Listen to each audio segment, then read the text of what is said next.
மனுஷரை மதியாத, தேவனுக்கு பயப்படாத ஒரு கடினமான நியாயாதிபதியே ஒரு பெண்ணுக்கு இறங்கி செய்வானானால், நீதியுள்ள நியாயாதிபதியாக நான் இறங்கி செய்யாமல் இருப்பேனோ? அல்லேலூயா. நாமும் தட்டுகிறோம் நியாயாதிபதியாகிய வீட்டு கதவை. நம்முடைய நியாயாதிபதியின் கதவை தட்டுக்கிட்டு கொண்டுதான் இருக்கிறோம். ஆனா தட்டி தட்டி பார்த்துட்டு கடைசியில கதவை திறக்கிற நேரம் வீட்டுக்கு போயிடும். அதான் நடக்குது. நம்முடைய ஜெபம் அப்படியாய் நின்று விடுகிறது. நம்முடைய விடாமுயற்சி, விடாப்படியான ஜெபம் நின்று போய் விடுகிறது. தொடர்ந்து ஜெபிக்கணும் ஆண்டவர், விடாமல் ஜெபி. கண்டினியூவான ஜெபம் ரொம்ப அவசியமான தேவை இருக்கு. இன்னொரு பெண்ணை கூட பைபிள்ல சொல்லியிருக்கு. அவளும் கானானிய ஸ்திரீன்னு. அவள் ஆண்டவர்கிட்ட போய் தன் பிள்ளையை சுகமாக்கும்படி வேண்டிக் கொள்கிறாள். ஆண்டவர் சொன்ன பதில் என்ன? பிள்ளைகளின் அப்பத்தை நாய்களுக்கு போடுகிறது நல்லதல்ல. அப்ப அவ சொல்றா, ஆண்டவரே, அப்ப என்ன அர்த்தம்? நாயின்னு சொல்ற மாதிரி தான் அர்த்தம். அவ சொல்ற, ஆண்டவரே பரவாயில்லை, அந்த மேஜையிலிருந்து வெறும் துணிக்கைகளினாலே தன் வயிற்றை நிரப்பிக் கொள்ளுமே. அது என்ன அர்த்தம்? நீர் என்ன நாயின்னு சொன்னா கூட பரவாயில்ல ஆண்டவரே, எனக்கு பிள்ளைக்கு கிடைக்கக்கூடிய அப்பம் கூட எனக்கு வேண்டாம், நாய்க்கு கிடைக்கிற அப்பமாவது தாங்க. அல்லேலூயா. அதான் எனக்கு ஞாபகம் வருது, அன்னை தெரசா அவர்கள் ஒரு முறை, அதாவது இந்த இடத்துல நம்முடைய உணர்வுகளை தூண்டி விடுற இடம் இருக்குல்ல, இதுதான் ரொம்ப முக்கியம். இதுல தான் நம்ம நிறைய பேர் தோற்று போயிடுறோம். அன்னை தெரசா அவர்களுடைய வாழ்க்கையில ஆரம்ப காலகட்டங்களில் அவர்கள் பிள்ளைகளுக்காக பணம் சேகரிச்சிருக்கிறாங்க. அப்போ ஒரு இடத்துல போய் கேட்டிருக்கிறாங்க, அனாதை பிள்ளைகளுக்கு ஆகாரம் கொடுக்க எனக்கு பணம் கொடுங்கள் என்று கேட்ட போது காரி துப்பி இருக்கிறான் கையில. அந்த அம்மா சொன்னாங்களாம், இது எனக்கு பிள்ளைகளுக்கு மட்டும் ஆகாரம் கொடுங்கன்னு கேட்டாங்களாம். இல்ல நம்ம என்ன வேற மாதிரி நடந்திருக்கும். அவன் ஒரு முறை துப்பினா 2 முறை துப்பிட்டு வந்திருப்போம். கையில கேட்டது கையில் துப்பிட்டானா, அதை தொடச்சிட்டு இதை நான் வச்சுக்கிறேன், இந்த பிள்ளைகளுக்கு சாப்பாடு கொடுங்க. அதாவது அந்த எதிர்வினை இருக்குல்ல, உன்னை நடந்த உடனே நமக்கு மாம்சம்லாம் அப்படியெல்லாம் தூள் அப்படி 100 டிகிரி அவ்வளவுதான் இதாயிரும். அதை கண்ட்ரோலிங், அதை மாற்று திசையில கொண்டு போய் ஆண்டவர் சொல்றாரு, ஏற்றுக்கொண்டானா பாரு, ஏற்றுக்கொள்ளலாம் விடு, அதை பெருசா எடுத்துக்கிட்டு நீ டென்ஷன் ஆயிராதன்ற. அல்லேலூயா. அவன் சொல்றாருன்னா, எனக்கு நீங்க சொன்ன மாதிரி பரவாயில்ல ஆண்டவரே, பிள்ளைகளின் அப்பத்தை நாய்களுக்கு போட முடியாதுன்னு சொன்னீங்க, பரவாயில்ல, பிள்ளைகளுக்கு கொடுங்க அந்த அப்பத்தை. ஆனா பிள்ளைகள் சாப்பிட்டு மீதியா இருக்கும் துணிக்கைகள் கீழே சிந்துகிற அவைகளை நாய்கள் தின்னுமே, அந்த பிட்டு பிட்டா சின்ன சின்ன சில்லறையாவது கொடுங்க ஆண்டவர், எனக்கு நான் காத்திருக்கிறேன்னு சொன்னார். ஆண்டவர் ஒரு நாள் நாயின்னு சொல்றது இல்லை. அவருக்கு முன்னாடி யாரும் நாய்கள் இல்லை, எல்லாரும் பிள்ளைகள் தான்.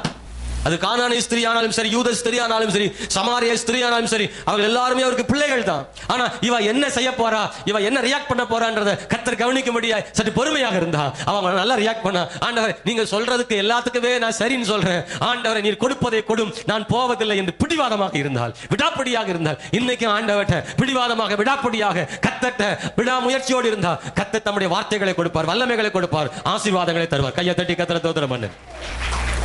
அல்லேலூயா. யாரெல்லாம் ஆண்டவர்கிட்ட விடாப்படியா நின்னாங்களோ அவங்களை பெற்றுக்கொண்டார்கள். அம்மாவா இல்லையா? கானானிய ஸ்திரீ பெற்றுக்கொண்டாள், இந்த விதவை பெண் பெற்றுக்கொண்டாள். யாக்கோபு போராடி ஜெபம் பண்ண, ராத்திரி முழுசும் விடாம விடிய விடிய போராடணும்னு சொல்லியிருக்கு. விடாம போராடி ஜெபிக்கிறான் கால வரைக்கும். ஆண்டவர் பார்த்தார், இதுக்கு மேல அவனை விட முடியாது, இந்தாப்பா அப்படி ஆசீர்வாதம். பேர் என்ன? யாக்கோபு. இந்தா நீ இனிமேல இஸ்ரவேல் என்று ஆண்டவர் பேரை அவனுக்கு மாற்றி அவனை ஆசீர்வதித்து அவனை பெரிய ஜாதியாக்கினார். பைபிள் படிக்கிறோம். இன்னும் எத்தனை எத்தனை உதாரணங்களை சொல்லிக்கொண்டே போகலாம் வேதத்துல. தொடர்ந்து கர்த்தரை கால்களை பிடித்துக் கொண்டு, ஆண்டவரே நீர் என்னை ஆசீர்வதிக்காவிட்டாலும் போக விட மாட்டேன் என்று சொல்லி உறுதியாய் அவர் ஜெபித்துக் கொண்டிருந்தவர்களுக்கு தேவன் பதில் கொடுத்திருக்கிறார். அல்லேலூயா. நம்பிக்கை மாத்திரம் இழக்காதீர்கள். ஆமென் சொல்லுங்க. நம்பிக்கை மாத்திரம் இழந்துடாதீங்க. ஒரு நாள் நம்பிக்கை இழந்துடாதீங்க. மரம் பட்டு போனாலும் நம்பிக்கை இழந்துடாதீங்க. விசுவாசத்திற்கான அறிகுறி இல்லாவிட்டால் நம்பிக்கை இழந்துடாதீங்க. நீங்கள் எதிர்பார்ப்பதற்கு எதிராக நடந்து கொண்டிருந்தாலும் நம்பிக்கை இழந்துடாதீங்க. நீங்க விரும்புகிற காரியம் ஒன்றுமே நடக்காவிட்டால் உங்கள் நம்பிக்கை இழந்துடாதீங்க. ஏன்னா நம்முடைய தேவன் எதையும் செய்ய வல்லவர், எப்படியும் செய்ய வல்லவர், எங்கிருந்தும் உயர்த்த வல்லவராக இருக்கிறார். அவர் நினைச்சாருன்னா போதும், ஒரு நிமிஷம் தான் இல்ல, செத்து போன ஒருவனை கல்லறையிலிருந்து எழும்பி வர செய்யக்கூடுமானால் அவர் நமக்கு செய்ய முடியும். எத்தனை பேர் நம்புறீங்க? கர்த்தர் செய்ய முடியும். ஹல்லேலூயா. ரெண்டாவது, நான் சோர்ந்து போகாம விடாமுயற்சியோடு இருக்க வேண்டிய இன்னொரு விஷயம் தெரியுமா? அப்போஸ்தலர் நடபடிகள் 14ஆம் அதிகாரம் 22ஆம் வசனம்.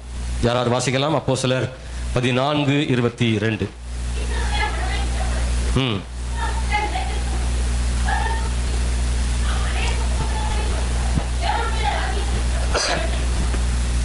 இங்கே வாசிக்கிற போது உபத்திரவங்கள் மத்தியில் நாம் சோர்ந்து போகாமல் விடாமுயற்சியோடு பயணம் செய்யணும். உபத்திரவம் இந்த உலகத்தில் இருக்கத்தான் செய்யும், பாடுகள் இருக்கத்தான் செய்யும். விசுவாச பாதையில் எப்போதும் பிரச்சனைகள் போராட்டங்கள் வராமல் இருப்பதில்லை. பவுலும் பர்னபாவும் சீஷருடைய மனதை திடப்படுத்தி நீங்க விசுவாசத்தில் மட்டும் நிலைத்திருங்க, அவர் உங்களுக்கு அவர்களுக்கு புத்தி சொல்லி நாம் அநேக உபத்திரவங்களின் வழியாய் தேவனுடைய ராஜ்யத்தில் பிரவேசிக்க வேண்டும் என்று சொன்னார். பரலோக ராஜ்யத்தில் பிரவேசிக்க வேண்டுமானால் எதன் வழியா தான் போகணுமா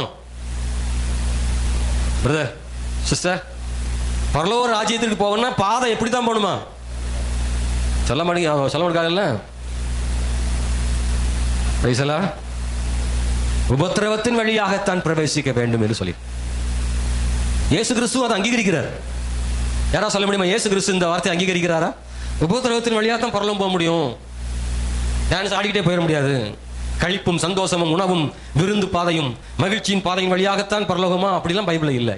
இயேசு கிறிஸ்து இந்த பவுல் அப்போஸ்தலர்கள் பவுலும் பர்னபாவும் லூக்கா இவங்கெல்லாம் ஊழியத்தில் சொன்ன வார்த்தையை இயேசு கிறிஸ்து கூட உறுதிப்படுத்தியிருக்கார், முன்னாடியே சொல்லி வச்சிருக்கிறார். அவர் என்ன சொன்னாரு? இயேசு கிறிஸ்து இடுக்கமான வாசல் வழியாக உட்பிரவேசியுங்கள் இல்ல என்ன சொல்லியிருக்காரு? அப்படின்னா நீங்கள் பரலோகத்துக்கு போகும் பாதையானது இடுக்கமான வாசல், விசாலமான வழி, அது நரகத்தை நோக்கி போகிற பாதை.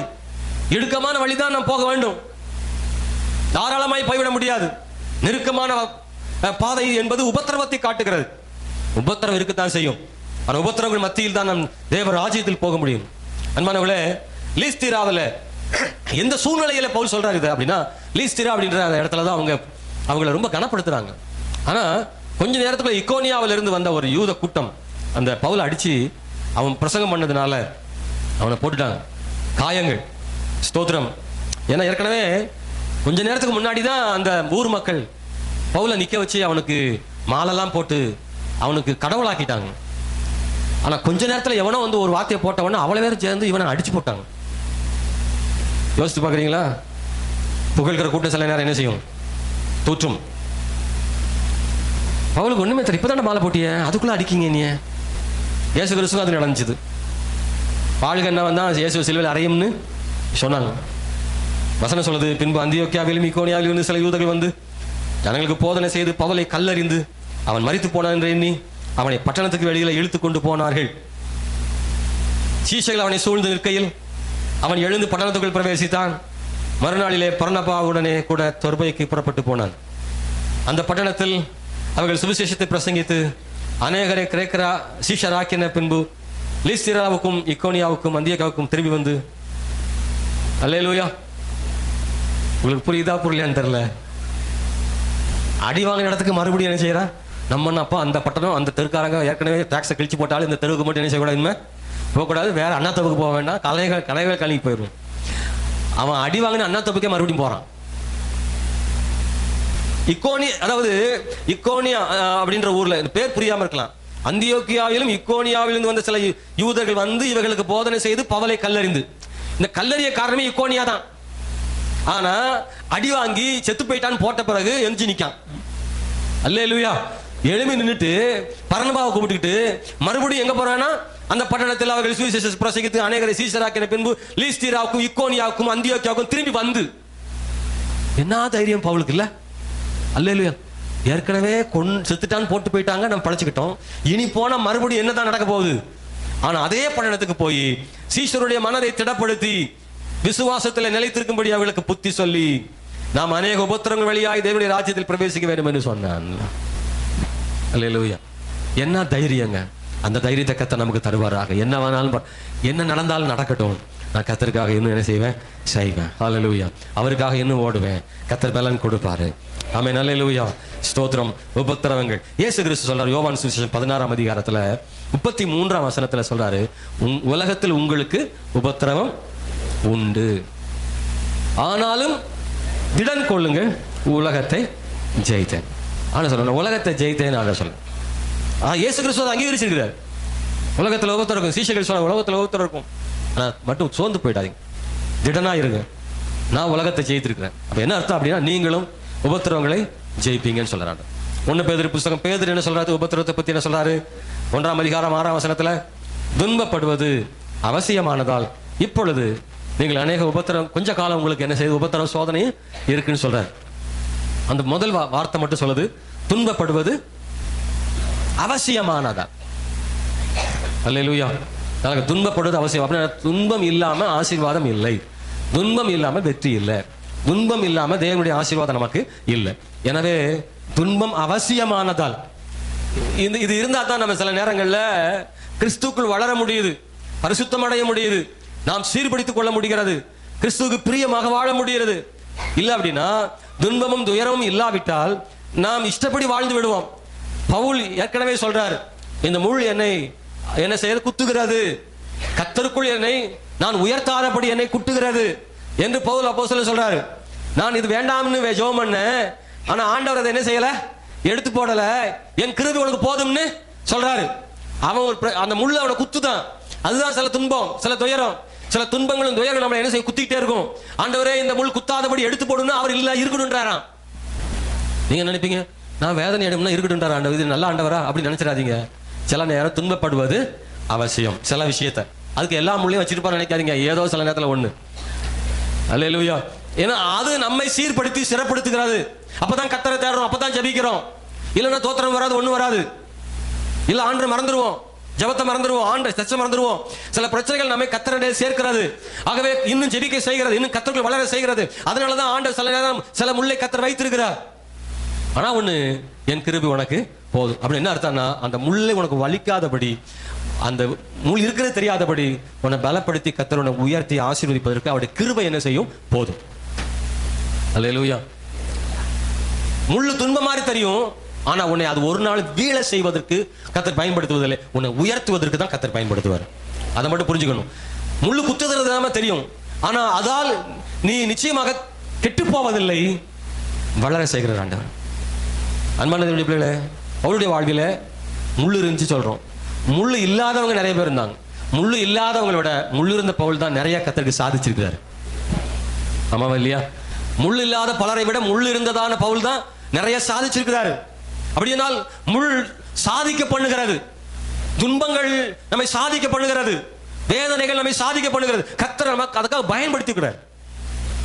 சங்கீதத்தில் தாவீது என்ன சொல்றாருன்னா, 119 சங்கீதம் 71 சொல்றாரு, உபத்திரவப்பட்டது எனக்கு நல்லது, அதனால் உமது பிரமாணங்களை கற்றுக்கொண்டேன். தாவீதும் சொல்றாரு, உபத்திரவப்பட்டது நல்லது. இது பொதுவாக எல்லாரும் அப்படி சொல்லிட முடியாது. தாவீது சொல்றாரு, என் வாழ்க்கையில கஷ்டம் வந்துச்சு, ஆனா வலிதான், அது வேதனை தான், கண்ணீர் தான், உபத்திரவப்பட்டது ஆனா நல்லதுன்னு எப்ப தெரிஞ்சிச்சுன்னா, உங்களுடைய பிரமாணங்களை கற்றுக்கொள்ளும் பொழுது, நான் உருவாக்கப்படும் பொழுது, கர்த்தருக்கு பிரியமானவனாய் மாற்றப்படும் பொழுது எனக்கு புரிஞ்சுது, நல்ல வேலை அந்த உபத்திரவம் தான் என்னை இப்படி மாத்தி பக்குவப்படுத்தி இருக்குன்னு சொல்லி. இதனுடைய பிள்ளைகளை மூணாவது நான் சொல்லி முடிக்க விரும்புகிறேன். நான் விடாப்படியாக முன்னேற வேண்டிய ஒரு இடம், ஆமென், நன்மை பெற்ற சிலர் நமக்கு தீமை செய்யும் போது அல்லது அவர்களை பாதிக்கப்படும் பொழுது நான் தொடர்ந்து நன்மை செய்ய வேண்டிய இடத்துல நான் சோர்ந்து போய் விடக்கூடாது, நான் தொடர்ந்து அதில் முன்னேற வேண்டும். கலாத்தியர் புஸ்தகம் 6ஆம் அதிகாரம் 9ஆம் வசனத்தை ஒருவர் படிக்கும்படி கேட்கிறேன். கலாத்தியர் புஸ்தகம் எல்லாரும் எடுத்து கொள்வோமாக. 6:9. நன்மை செய்கிறதில் சோர்ந்து போகாமல் இருப்போமாக. நான் ஒரு கையில மைக்க பிடிச்சு ஒத்த கையிலே வசனம் எடுத்து படிச்சிடறேன், நீங்க 2 கை திரட்டியும் எடுக்கலைய. நன்மை செய்கிறதில் சோர்ந்து போகாமல் இருப்போமாக. நாம் தளர்ந்து போகாதிருந்தால் ஏற்ற காலத்தில் இருப்போம். எதுல சோர்ந்து போயிடக்கூடாதா? நன்மை செய்கிறதிலே சோர்ந்து போயிடக்கூடாது. இது நம்முடைய வாழ்வில பல அனுபவங்களிலே பார்த்திருக்க கூடும். நன்மை செய்யும் போது நன்மை செய்தவர்கள் நமக்கு விரோதமாக இருந்தால் நமக்கு மனதிலே தோன்றுகிறது என்ன, இனி இவனுக்கு நன்மை செய்ய கூடாது, உதவி செய்யக்கூடாது என்றுதான் ஒரு மனுஷனுக்கு தோன்றுகிறது. ஆனால் வேதம் சொல்கிறது, நன்மை செய்கிறதுல ஒரு நாளும் சோர்ந்து போகாதீர்கள் என்று சொல்கிறார். அன்பானவர்களே, எது நன்மை? எபிரேயர் புஸ்தகம் 12ஆம் அதிகாரத்தில் நாம் வாசிக்கிற போது, ஆமென், இத்தனை திரளான சாட்சிகள் வாசிக்கல அந்த வசனத்தை. எபிரேயர் புஸ்தகம் 12ஆம் அதிகாரம் 1ஆம் வசனம், ஆகையால் மேகம் போன்ற இத்தனை திரளான சாட்சிகள் நம்மை சூழ்ந்து கொண்டிருக்க, பாரமான யாவற்றையும் நம்மை சுற்றி இருக்கிற பாவத்தையும் தள்ளிவிட்டு விசுவாசத்தை துவக்கிறவரும் முடிக்கிறவருமாய் இருக்கிற இயேசுவை நோக்கி நமக்கு நியமித்திருக்கிற ஓட்டத்தில் பொறுமையோட ஓட கடவுள். இந்த பிரசங்கத்தினுடைய மிக முக்கியமான மைய வசனம் இந்த வசனம் தான். நமக்கு நியமிக்கப்பட்ட ஓட்டத்தில் பொறுமையோட ஓடிட்டே இருப்போம். பொறுமையோடே ஓட கடவும். ஏன்னா நம்மளை மாதிரி ஓடுனவங்க நிறைய பேர் ஏற்கனவே நமக்கு நிறைய சாட்சிகள் இருக்கு. நமக்கு முன்னாடி பொறுமையோடே ஓடி ஜெயம் பெற்ற பலர் இருக்காங்க. அவங்கள பார்த்து நீங்களும் நினைச்சீங்க, பொறுமையோட அந்த ஓட்டத்தில் ஓடுங்க, சோர்ந்து போகாதீங்க, ஓடிட்டே இருங்கன்றாங்க. அல்லேலூயா. நான் ஒரு 3 காரியம் சொல்றேன். மத்தேயு சுவிசேஷத்தில் 19ஆம் அதிகாரம் 16-17 படிச்சீங்கன்னா, ஆண்டவருடைய கற்பனைகளை கை கொள்வதே நன்மையாம். நன்மை செய்கிறதுல சோர்ந்து போகாதுங்கன்னு சொல்லியிருக்குல்ல. எந்த நன்மை அப்படின்னா அவருடைய கற்பனை கை கொள்றதே நன்மை. ஒருத்தன் கேட்குற ஆண்டோட ஒரு நியாய சாஸ்திரி வந்து இயேசு கிறிஸ்து கேட்குறான். வசனத்தை யாரும் எடுத்திருக்கீங்களா? 19-16.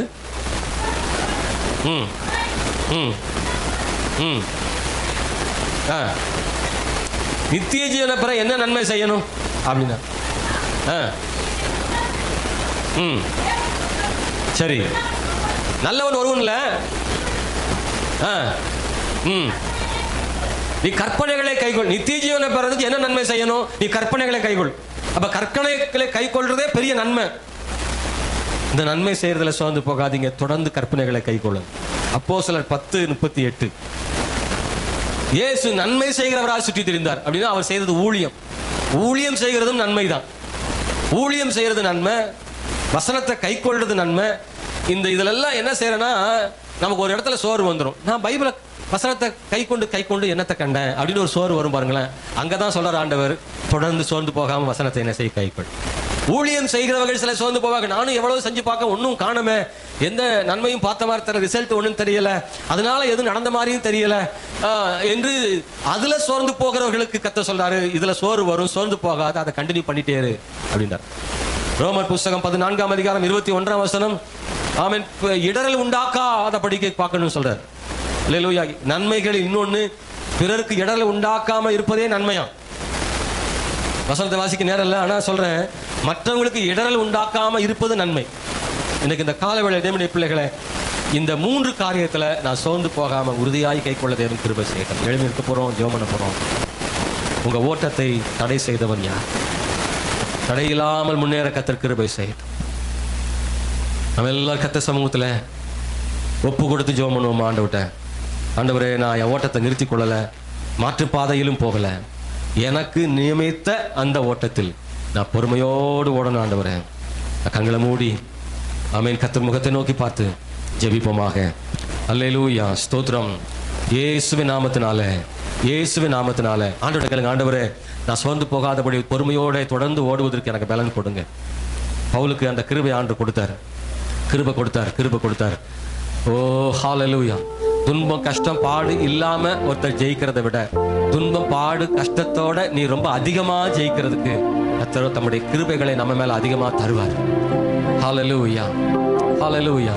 மற்றவங்களோட கம்பேர் பண்ணாதீங்க. உங்களுக்கு இருக்கிறது வேற, அவங்களுக்கு இருக்கிறது வேற. அவங்களுக்குலாம் அப்படி இல்லை, எனக்கு தானே இந்த பிரச்சனை, எனக்கு தானே கஷ்டம், அவங்க நல்லா தானே இருக்காங்க அப்படின்னு நினைக்காதீங்க. கர்த்தர் உங்க மேல வச்சிருக்கிற அந்த முள்ளு மாதிரி தெரிஞ்சாலும் தேவன் தம்முடைய கிருபையை உங்களுக்கு தந்து, மற்ற அப்போஸ்தலர்களை விட பவுல் பெரிய ஒரு ஊழியம் செய்த மாதிரி உங்களை ஆண்டவர் உயர்த்தி ஆசீர்வதிப்பார். ஆண்டவர் உங்களை உயர்த்தி ஆசீர்வதிக்க முடியும். அந்த கிருபை எல்லா முள்ளையும் மேல உங்களை உயர்த்தி, எல்லா முள்ளுக்கு மேலாக உங்களை உயர்த்தி கனப்படுத்துறதுக்கு அவருடைய கிருபை போதும். அவருடைய கிருபையை நம்புறவங்க கர்த்தரை துதிங்க. அவருடைய கிருபை உங்களை காத்துக்கொள்ளும். அவருடைய கிருபை உங்களை காத்துக்கொள்ளும். நல்ல சத்தத்தை உயர்த்தி பலத்தோடு கர்த்தரை ஸ்தோத்திரம் பண்ணுங்க. ஒப்பு கொடுத்த ஜெபம், ஆண்டவருடைய கிருபை இன்னும் தாரும், எங்களை பலப்படுத்துங்கன்னு சொல்லி ஹல்லேலூயா, ஹல்லேலூயா, ஹல்லேலூயா, ஹல்லேலூயா. S Lord. நன்றி, நன்றி, நன்றி. கிருபைகளை கொடுங்க ஆண்டவரே. இந்த உலகத்தில் சோர்ந்து போகாதபடி முன்னேற பண்ணுங்க ஆண்டவரே. எந்த சோர்வுகள் வராதபடி காத்துக்கொள்ளும். ஆமென். ஹல்லேலூயா, ஹல்லேலூயா, ஹல்லேலூயா. சோர்வுகள் வரும்பொழுது பயம் வருகிறது, பயம் வரும்போது கோபம் வருகிறது. ஆமென், ஸ்தோத்திரம். பல்வேறு விதங்கள்ல நம்முடைய சோர்வுகள் வெளிப்படுத்துறோம். ஆனா எல்லா சோர்வுகளையும் கொஞ்சம் பொறுமையாக இருந்து தொடர்ந்து ஓடிக்கொண்டே இருந்தால் ஒரு பெரிய ஜெயத்தை ஆண்டவர் தருவார். ஒரு பெரிய ஜெயத்தை ஆண்டவர் தருவார். ஆண்டவர், விடாமுயற்சியோடு முன்னேறுவோமாக. கிறிஸ்துவுக்குள்ள விடாமுயற்சியோடு, உறுதியோடு, சோர்ந்து போகாமல் முன்னேறி கொண்டே இருப்போமாக. தொடர்ந்து ஓடுவோமாக, தொடர்ந்து ஓடுவோமாக ஆண்டவருக்காக. பரலோகத்தின் பிதாவே, இந்த கால வேளையில நாங்க கேட்ட வசனத்தின்படி நானும் நாங்களும் எல்லாரும் கிறிஸ்துவுக்குள்ளாக நாங்கள் தொடர்ந்து முன்னேற கிருபை செய்யும். இந்த உலகத்தில் எங்களுக்கு எதிராக வருகிற தடைகள், போராட்டங்கள், வேதனைகள், கண்ணீர்கள், சில மனுஷருடைய தொந்தரவுகள், எல்லா தடைகளை நீக்கி ஆண்டவர் நாங்கள் தொடர்ந்து முன்னேற கிருபை செய்யும். ஆண்டவருக்காக ஓடுகிற ஓட்டத்தை தடுக்க நினைக்கிற எல்லா பிசாசின் வல்லமைகளை நிர்மூலமாக்கி போடும். ஆண்டவரை மனம் தளராமல் இன்னும் கர்த்தருக்காக ஓடணுமே. ஆண்டவரே, நோவா போல, மோசே போல, ஆபிரகாம் போல, தாவீது போல எங்கள் ஓட்டத்தை தொடர்ந்து ஓட கிருபை செய்யும்படி ஜெபிக்கிறோம். இங்க இருக்கிற யாரும் சோர்ந்து போகாமல் கிறிஸ்துவுக்காக வெற்றி நடை போடட்டும். ஆண்டவர்களை ஆசீர்வதியும், நன்மையால் கிருபையால் முடிசூட்டும். இயேசுவே, சிறு குழந்தை முதற்கொண்டு பெரியவர்கள் வரைக்கும் வெற்றியின் பாதையில் பயணிக்கட்டும். அவளை ஆசீர்வதிங்கப்பா.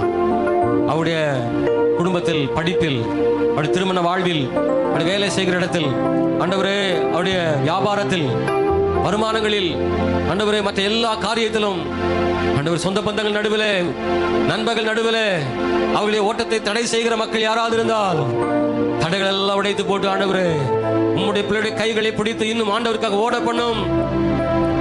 அந்த உயர்வின் எல்லையை தொட்டாக வேண்டும் ஆண்டவரே. கோலியாத்தை முறியடித்தாக வேண்டும் ஆண்டவரே.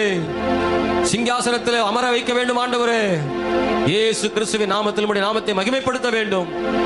எங்களை கொண்டு என்ன செய்ய வேண்டும் என்று தேவன் சித்தம் உடையவராக இருக்கிறோம், அதை செய்து முடிப்பதற்கு கர்த்தர் பலன் கொடுக்கிறது. ஒவ்வொரு நாளும் கைப்பிடித்து நடத்தி ஆசீர்வதியும். இந்த காலவேளையில் ஒருவேளை யாராவது கண்ணீரோடு வேதனையோடு வந்திருக்கிறார், இந்த கண்ணீர் எல்லாம் மாற்றப்படுவதா ஆண்டவரை கூட நின்று வெற்றி தாரும். ஆசீர்வதியும், எங்களையும் எங்கள் சபையும் கூட ஆசீர்வதியும். இயேசுவின் நாமத்தில் ஜெபிக்கிறோம் நல்ல பிதாவே.